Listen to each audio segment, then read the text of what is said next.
జై శ్రీరామ్.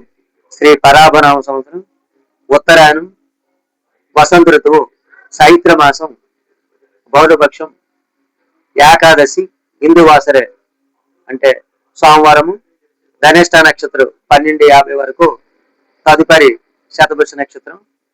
ఈరోజు అభివృద్ధి గడియలు లేవు. అయితే ఉదయం రాత్రి 8 నుండి 9:46 వరకు, దుర్ముహూర్తం మధ్యాహ్నం 12:26 నుండి 1:16 వరకు, మరియు మరల దుర్ముహూర్తం 2:55 నుండి 3:44 వరకు ఉంటుంది. ఈరోజు సోమవారం కాబట్టి శివుడికి అభిషేకం చేస్తే చాలా మంచిది. అదేవిధంగా తూర్పు ప్రయాణము ఈరోజు పనికిరాదు. జై శ్రీరామ్.